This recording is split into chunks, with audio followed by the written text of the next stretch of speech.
செயலை விதையுங்கள், பழக்கம் உருவாகும். குணத்தை விதையுங்கள், உங்கள் எதிர்காலம் உருவாகும். உங்கள் அனைவருக்கும் ஸ்நேகிதி சுபா சேனல் சார்பாக ஆத்மார்த்த வணக்கங்கள்.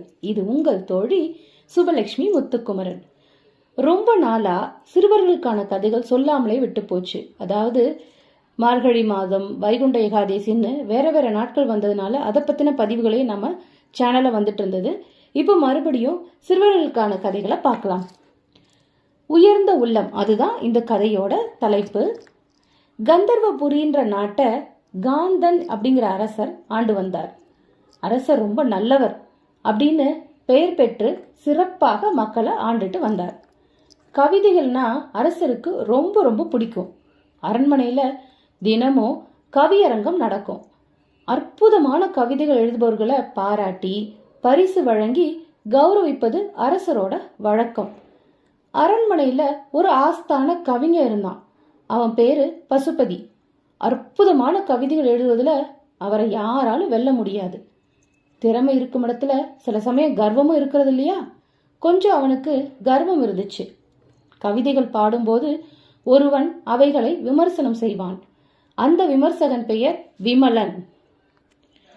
எப்பேற்பட்ட கவிதைகளையும் விமலன் விமர்சனம் செய்து அதுல உள்ள குற்றங்களை கண்டுபிடிச்சிருவான்.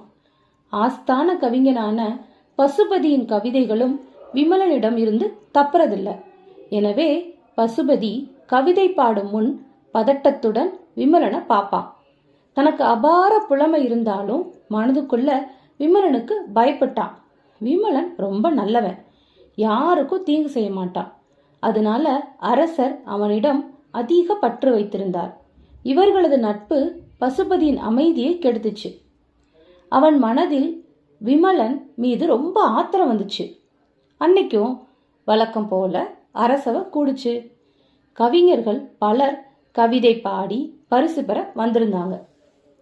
கவிஞர்களை கண்டு அரசர் ரொம்ப மகிழ்ச்சி அடைஞ்சிட்டு இருந்தாரு. கவிஞர்களுடன் விமர்சகரும் இருந்தாரு. விமர்சகன்றது விமலன்றவன்.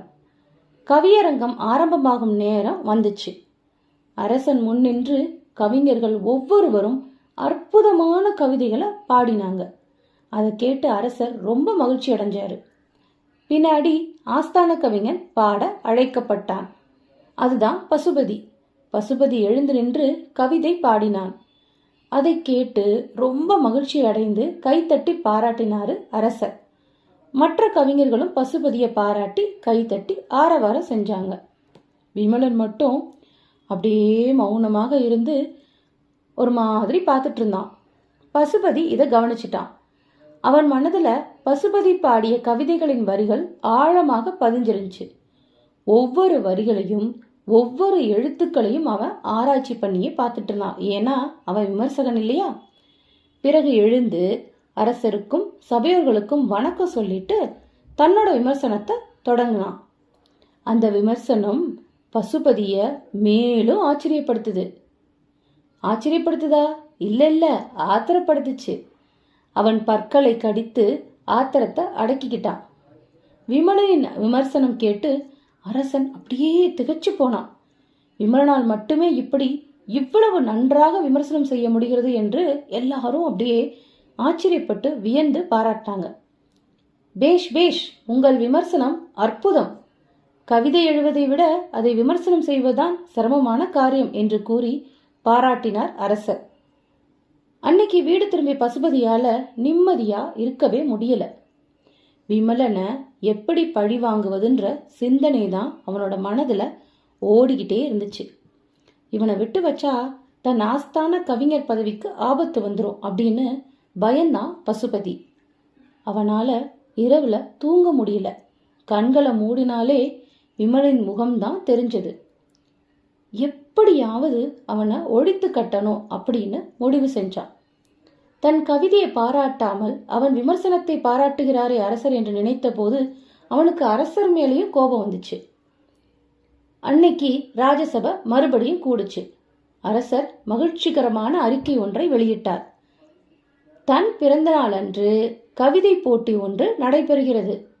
இந்த போட்டியில கலந்துகிட்டு வெற்றி பெறவங்களுக்கு 1000 தங்க காசுகளும் வீடும் நிலமும் வழங்க போறேன் அப்படின்னு சொல்லி அரசர் அதாவது அன்னைக்கு ராஜா அறிவிச்சாரு. அயல் நாடுகள்ல இருந்தும் நிறைய கவிஞர்கள் வர இருக்காங்க அப்படின்னு ராஜா சொன்னாரு. அதை கேட்டு எல்லாருக்கும் ஒரே மகிழ்ச்சி. ஆனா பசுபதி மட்டும் ரொம்ப உம்முன்னு இருந்தான். தான் போட்டியில கலந்து கொண்டா நிச்சயமா வெற்றி பெற முடியாது. காரணம், இந்த விமலன் விமர்சனம் செய்த தன்னை அவமானப்படுத்துவான்.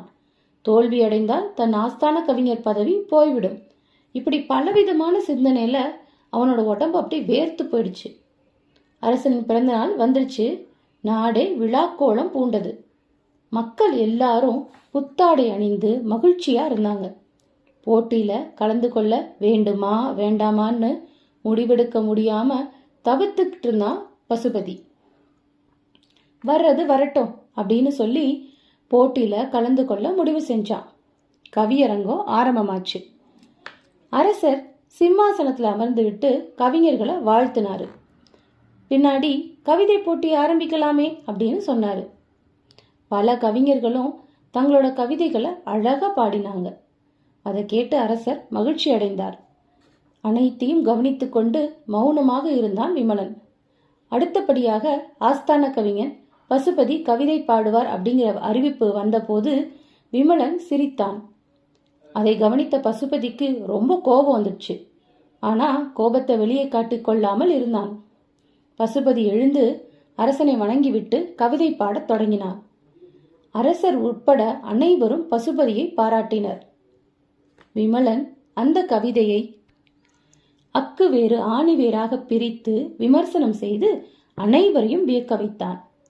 முதல் பரிசு பசுபதிக்கே கிடைத்தது. பரிசு பெற்றாலும் அவன் மனதில் விமலன் மீது இருந்த ஆத்திரம் கொஞ்சம் கூட தணியல. பழிவாங்கும் எண்ணம் அவனை ஆட்டி வைத்தது. அவன் ஒரு வாளுடன் வீட்டை விட்டு ஓடினான். விமலனை கொன்று விட்டுத்தான் மற்றவைகளை கவனிப்பேன் என்று மனதுக்குள் கூறிக்கொண்டே அவன் வீட்டை நோக்கி ஓடினான். யார் கண்களிலும் படாமல் விமலன் வீட்டு பூங்காவில் ஒளிந்து கொண்டான். அப்போது விமலன் தன் மனைவியுடன் பேசும் சப்தம் கேட்டது. அவன் மெதுவாக ஜன்னலை அடைந்து வீட்டுக்குள் எட்டி பார்த்தான். இன்னைக்கு கவிதை போட்டியில பரிசு கிடைத்தது யாருக்கு அப்படின்னு கேட்டாங்க விமலனோட மனைவி. வேறு யாருக்கு, நம்ம பசுபதிக்கு தான் அப்படின்னு சொன்னான் விமலன். பசுபதிக்கு அற்புதமான திறமை இருப்பதாக நீங்களே சொல்கிறீர், பிறகு ஏன் தினமும் அவர் கவிதைகளை விமர்சனம் செய்து கொண்டிருக்கிறீர்கள் அப்படின்னா மனைவி. அடியே, பசுபதி அற்புதமான கவிஞன்தான். அவன் திறமையை மேலும் சிறப்பாக்குவதற்காகத்தான் அப்படி விமர்சனம் செய்கிறேன். என் விமர்சனத்துக்கு பயந்து அவன் மேலும் சிறந்த கவிதைகளை படைக்க வேண்டும் என்று கடும் முயற்சி செய்து கொண்டிருக்கிறான். அந்த முயற்சி அவனுக்கு பெரும் வெற்றியை தேடித் தருகிறது. இன்று அவனிடம் போட்டி போட்டு வெற்றி பெறும் தகுதி யாருக்கும் கிடையாது. இப்போது நான் ஏன் விமர்சனம் செய்கிறேன் என்ற கேள்விக்கு விட கிடைச்சிருச்சா அப்படின்னு சொல்லிட்டு சிரிச்சாரு விமலன். வாளுடன் விமலனை கொல்ல வந்த பசுபதி இந்த உரையாடலை கேட்டு அதிர்ச்சி அடைந்தான். இப்பேற்பட்ட உயர்ந்த உள்ளம் கொண்டவரை நான் தவறாக நினைத்து கொலை செய்யவும் அளவுக்கு வந்துவிட்டோமே என்று நினைத்த போது அவனுக்கு அழுகையே வந்துருச்சு. அவன் அழுது கொண்டே ஓடிச் சென்று விமலனின் கால்கள் விழுந்து மன்னிப்பு கேட்டான். ஐயா, நான் உங்களை தவறாக நினைச்சிட்டேன். இந்த உயர்ந்த உள்ளத்தை புரிந்து கொள்ளாம நான் முட்டாள்தனம் பண்ணிட்டேன். என்னை மன்னிச்சிருங்க. அந்த பரிசு உங்களைத்தான் சாரும். அதை பெரும் தகுதி எனக்கு இல்லவே இல்லைன்னு சொல்லி அப்படியே அழுதான் பசுபதி.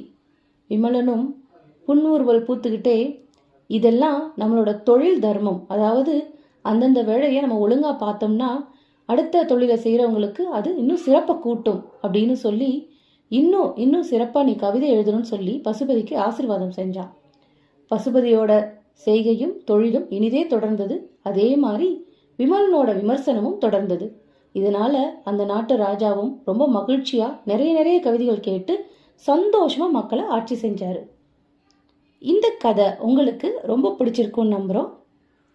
உங்களுக்கு இந்த கதை சொன்ன விதம் பிடிச்சிருந்தா லைக் பண்ணுங்க, ஷேர் பண்ணுங்க, மறக்காம ஸ்நேகிதி சுபா சேனலை சப்ஸ்கிரைப் பண்ணிடுங்க.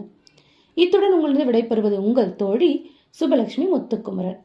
வணக்கம், வாழ்க வளமுடன், ஆத்ம நமஸ்தே, ஹரே கிருஷ்ணா, வெற்றி உமதே.